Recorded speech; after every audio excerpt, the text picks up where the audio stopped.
Welcome to Nintendo Kill Count, the show where we play through a game available on a Nintendo console and count how many enemies we destroy. To celebrate 5 episodes, I wanted to play something a little longer and vital to the history of Nintendo. Today we play as Link in the original Legend of Zelda. When considering playing this game for the show, I was equal parts looking forward to and dreading it. I was excited because the franchise as a whole is one of my favorites, if not my favorite. That being said, I've only beaten 5 Zelda games. I gravitate towards the 3D iterations, and in fact, the only 2D game I've beaten is the one we're playing here today, the original Legend of Zelda. About 2 years ago, I forced myself to play all the way through it, and while there are aspects of it I don't enjoy, there's part of me that always gets excited about starting up a new file on any Zelda game. There were 2 things coming into playing Zelda that gave me some trepidation. First was the game's length. By today's standards, it's not particularly long, but I knew going in that counting all the enemies I killed was going to be an involved process, and I was right. I survived, but this was far and away the biggest time sink of any episode. The second thing that concerned me was how I was going to play the game. I was 100% going to use a guide. Without a guide, this game, at least for me, is extremely difficult and obtuse. Even having that previous experience of playing through it once before, there's no way I would figure out what to do next without utilizing a walkthrough. I'm not alone in my struggles, and I think it's pretty common to use a guide to beat the game. And thus, even though my total kill count will be lower, in a way this would be true for a lot of people who, just like me, would resort to using a guide. As I'm thinking about this, I have to remind myself what I said in episode 0. This series is not meant to represent an average playthrough of the game, but it's simply to look into the amount of enemies that I kill using my specific gameplay style, and my specific gameplay style here involves following a walkthrough. I'll be playing the Nintendo Switch online version of the game, and the guide I'll be following is from the website Zelda Dungeon. Drop a comment right now with how many enemies you think I'll kill, and as always, there are spoilers for both the game and the kill count of past episodes, so go back and watch the previous 4 episodes if you don't want to be spoiled. With all that out of the way, relax and pour yourself a glass of chocolate milk as we discover how many enemies we kill as Link in The Legend of Zelda.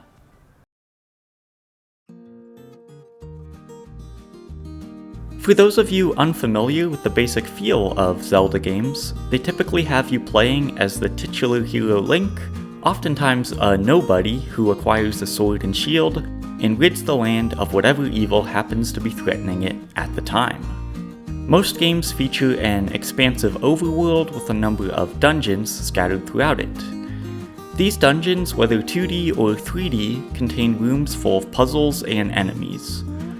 Most dungeons you complete reward you with a new item, which allows you to unlock new areas in the overworld, solve new puzzles, complete side quests, and unlock new dungeons. While these game elements are seen as a series staple today, it's amazing to see how much of that began here with the original.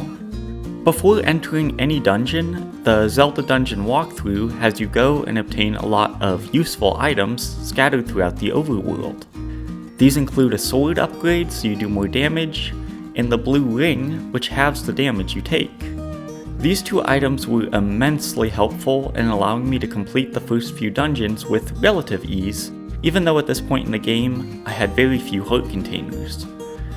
While the dungeons can't be completed in any order as the Divine Beasts in Breath of the Wild can, there is some flexibility in choosing which to tackle next.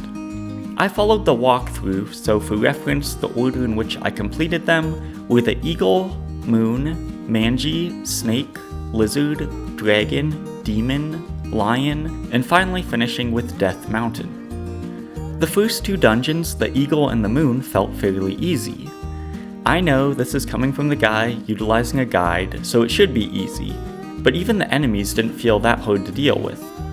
One obvious advantage of using a guide I didn't consider before I started was that it allowed me to know when I had to kill all the enemies in a room versus when I could just run past them.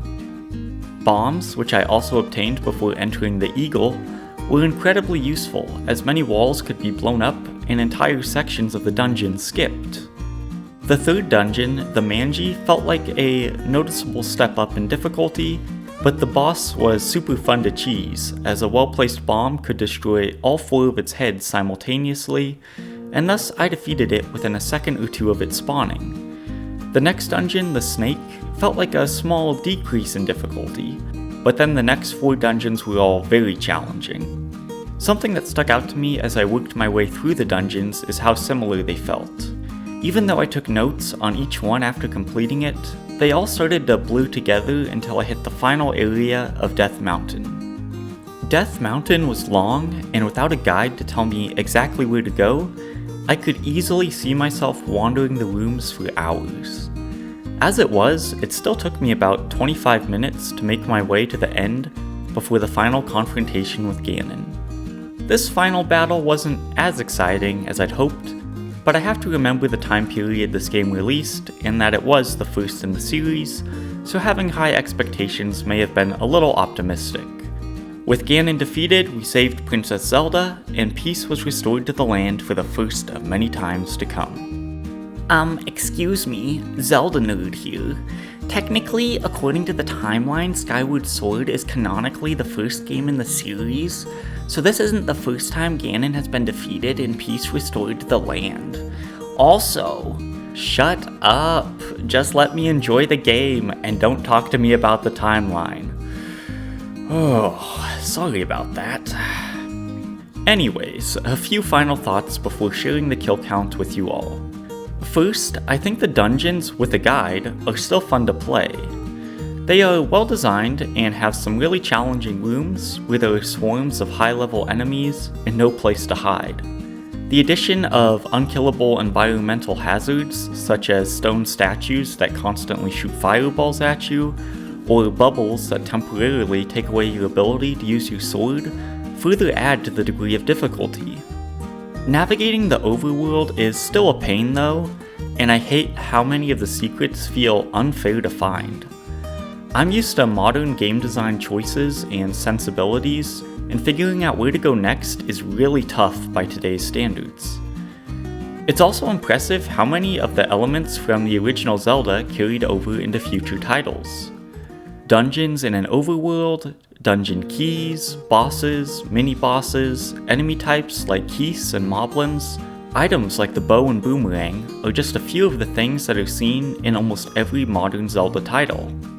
While I don't recommend most people play this game, the lasting impact and legacy it had on the series is undeniable, and if you're interested in examining the roots of modern Zelda games, then this becomes a must-play. The last thing I want to highlight is how well the game handles difficulty compared to modern Zelda games. In my opinion, modern 3D Zelda games are hardest at the very beginning of the game and get way easier the further you progress. I'm not talking about difficulty in terms of the puzzles you face or getting stuck in a confusing dungeon, but I'm strictly speaking about difficulty relating to survivability and how often you die.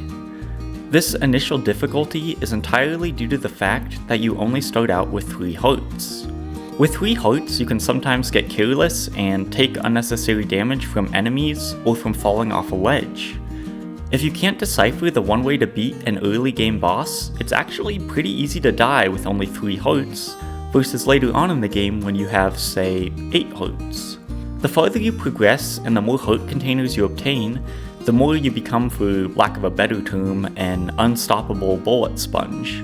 Modern 3D Zeldas try to remedy this by including a hard mode where enemies deal more damage and hearts to refill your health aren't readily available. I personally find these changes to be lackluster, and it wasn't until Breath of the Wild that they tried to address the difficulty scale to varying degrees of success. The original Zelda is neat in that it feels hard throughout the whole experience. Granted, part of this may be due to the simplistic and sometimes frustrating controls, and even though the first 2 dungeons I played, the Eagle and the Moon, were easy, I recognize this is partly because I obtained a better sword and armor before entering them, and I was following a guide. But even as I gained more heart containers throughout the adventure, each subsequent dungeon was very challenging and I never felt overpowered, which is something I have to give the game major props for. After navigating the treacherous overworld, making my way through 8 dungeons in Death Mountain, and defeating Ganon, where does the kill count stand? In total, as Link, I killed 2 Armos, 43 Darknuts, 34 Gels, 1 Guinea, 27 Gibdos, 64 Gorias, 208 Keys, 2 Landmolas, 20 Levers, 25 Likes, 24 Lionels, 55 Moblins, 169 Octorocks, 3 Patras, 30 Pole's Voice, 27 Ropes, 32 Stalfos, 33 Tektites, 34 Vire, 13 Wallmasters, 55 Wizrobes, and 46 Zol. I also killed a boss and 1 or more sub-bosses in each dungeon. These included 2 Aquamentus, 1 Dodongo, 3 Manhandlas, 3 Gleoks, 2 Digdoggers, 2 Gomas, and culminating with killing Ganon. This brings our total to a whopping 947 regular enemies and 14 bosses and mini-bosses, culminating in a final kill count of 961. How close was your guess? I knew that the death tally would probably be the highest of the first 5 episodes, but I didn't think it would approach 1,000. This nearly tripled the kill count of our previous leaders, Donkey and Diddy Kong from Donkey Kong Country, and it's roughly 9 times the kill count of Billy from Double Dragon. I'm planning on playing more Zelda games in the future, and I'm super curious how this original iteration of Link will compare with others from both the 2D and 3D games. A couple other interesting stats I collected. Of the 961 enemies, 304 were killed in the overworld. The least number of enemies were killed in the Manji dungeon, totaling 37, while the most were killed in the Snake dungeon, totaling 107. Thanks so much for watching. As previously mentioned, this episode in particular took a ton of work to create, so if you liked it, I would appreciate you dropping a like and subscribing so you can stay up to date on future episodes.